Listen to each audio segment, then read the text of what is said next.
Halo semuanya, pada kesempatan kali ini kita akan belajar mengenai uji Kruskal-Wallis. Nah, Kruskal-Wallis itu merupakan alternatif dari uji ANOVA, di mana apabila data yang digunakan itu tidak memenuhi persyaratan, seperti datanya berskala ordinal dan atau populasi data tidak mengikuti distribusi normal. Nah, Kruskal-Wallis itu digunakan untuk mengetahui perbedaan dari tiga atau lebih populasi, di mana sampel yang digunakan adalah sampel independen acak dari masing-masing populasi. Lalu, Kruskal-Wallis ini juga merupakan perluasan dari uji Wilcoxon-Ransom yang hanya digunakan pada dua kelompok sampel. Lalu, pengujian Kruskal-Wallis itu bisa dilakukan dengan memenuhi asumsi sebagai berikut. Yang pertama, variabel dependennya berskala minimal ordinal. Lalu yang kedua, datanya itu tidak mengikuti distribusi normal. Dan yang terakhir adalah datanya terdiri dari tiga atau lebih populasi dan saling independen. Nah, untuk melakukan uji Kruskal-Wallis, kita harus menguji dulu dari uji normalitas, di mana kalau misalkan datanya tidak normal atau bebas, itu baru kita lanjut ke uji Kruskal-Wallis. Namun apabila datanya ternyata normal, itu berarti kita lanjutnya ke uji ANOVA.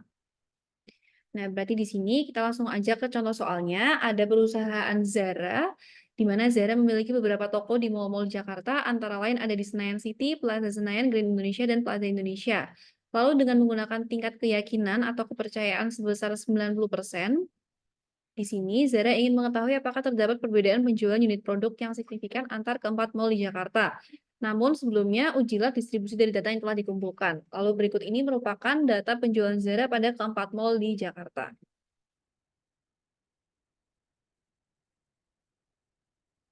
Kalau sudah kita bisa buka software SPSS-nya.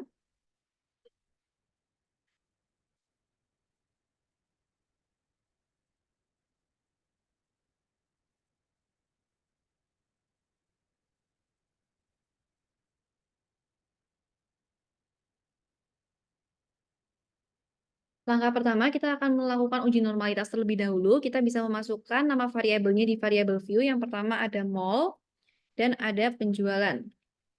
Lalu di sini gunakan value labels untuk memasukkan kategori khusus untuk yang mall. Di sini kita bisa ke values, kita masukkan value 1 itu berarti untuk Senayan City. Lalu kita add value 2 itu untuk Plaza Senayan. Kita add value 3 untuk Grand Indonesia. Dan yang terakhir value 4 itu untuk Plaza Indonesia. Kalau udah kita klik OK, nah selanjutnya kita balik ke data view, kita masukkan di sini untuk yang pertama dulu, berarti kita copy yang Senayan City penjualannya, kita masukkan ke dalam variabel penjualan. Nah, hal ini berarti dari baris 1 sampai 15 itu dia berisi penjualan terkait Mall Senayan City. Maka dari itu kita masukkan values angka 1, lalu kita copy aja, dan kita paste sampai ke baris ke-15. Nah, begitu juga seterusnya untuk Plaza Senayan, kita copy paste. Lalu kita masukkan values 2, dan kita copy paste aja. Lalu ini penjualan Grand Indonesia.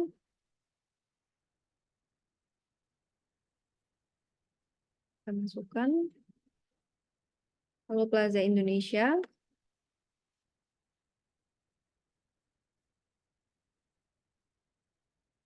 Nah, apabila sudah masuk semua seperti ini, di sini kita langsung melakukan uji normalitas, caranya ke Analyze, lalu Descriptive Statistics, lalu kita ke Explore, lalu masukkan variabel penjualan ke bagian Dependent List, dan juga Mall itu ke bagian Factor List. Mall ke Factor List, lalu kita ke menu Plots, di sini kita klik None, lalu kita uncheck list yang Stem and Leaf, dan kita checklist yang Normality Plots with Test. Kita continue, lalu pada display kita klik yang plots, lalu kita klik OK. Nah, di sini nanti outputnya akan langsung muncul. Kita akan menggunakan output yang test of normality, lalu dikarenakan data sampelnya itu kurang dari 50, di sini data sampelnya ada 15, maka kita akan menggunakan Shapiro-Wilk, nilai sig dari yang Shapiro-Wilk. Lalu selanjutnya, di sini kita bisa bikin interpretasi jawaban dulu untuk yang normalitas untuk mengetahui apakah datanya itu berdistribusi normal atau tidak. Kita mulai dari hipotesisnya di sini. Lalu untuk dasar pengambilan keputusannya kita bandingkan sig dengan alfa. Nah, di sini karena diketahui tingkat kepercayaannya 90%, berarti di sini alfanya adalah sebesar 10% atau berarti 0,1. Kita masukkan mulai dari variabel Senayan City, Plaza Senayan, Grand Indonesia, dan Plaza Indonesia. Kita masukkan nilai sig-nya. Nah, di sini dapat dilihat bahwa SIG dari Senayan City itu kurang atau lebih kecil dari alfanya, berarti H0-nya ditolak. Nah, sedangkan sisanya untuk Pasar Senayan, Grand Indonesia, dan Place Indonesia itu nilai SIG-nya lebih besar dari 0,1, maka H0-nya diterima. Nah, untuk yang H0 ditolak, itu berarti di sini data penjualan Zara di Senayan City itu berdistribusi tidak normal atau bebas. Nah, kalau misalkan ada satu aja yang nggak normal, maka kita bisa langsung menggunakan Kruskal-Wallis. Nah, ini untuk kesimpulannya, berarti di sini untuk yang Senayan City karena tidak normal dan sisanya itu normal, kita bisa menggunakan Kruskal-Wallis. Selanjutnya, untuk pengujian Kruskal-Wallis, kita bisa ikuti step by step-nya. Kita balik ke SPSS.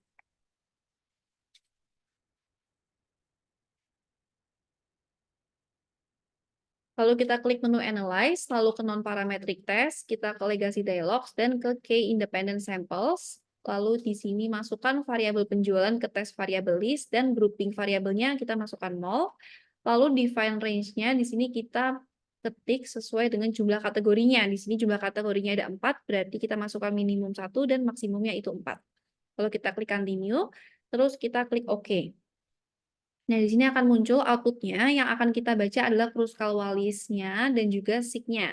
Nah, di sini untuk membandingkan nilai Kruskal-Wallis, kita harus mencari lagi X2 tabelnya. Nah, di sini berarti kita balik lagi ke SPSS, kita ke Transform, kita ke Compute Variable, kita masukkan X2 tabel, lalu di sini function group-nya inverse DF, lalu kita ke IDF GSKI, kita double klik, masukkan probability-nya 0,90 dan juga DF-nya sesuai dengan output-nya. Di sini berarti DF-nya adalah 3. Kalau udah kita klik OK, maka nanti X2 tabelnya akan muncul di bagian data view-nya. Nah, seperti ini berarti chi-square tabelnya adalah 6,25 atau X2 tabelnya 6,25. Nah, setelah mendapatkan keseluruhan output-nya, kita bisa membuat interpretasi jawabannya. Untuk interpretasi jawaban yang uji Kruskal-Wallis.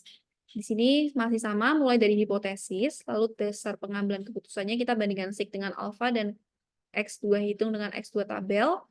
SIG-nya karena lebih kecil dari alfa dan juga X2 hitungnya lebih besar dari X2 tabel, maka keputusannya adalah H0-nya ditolak. Nah, karena H0-nya ditolak, berarti kesimpulannya adalah terdapat perbedaan yang signifikan antara penjualan Zara pada keempat mall di Jakarta. Nah, berikut adalah kesimpulannya. Sekian dan terima kasih.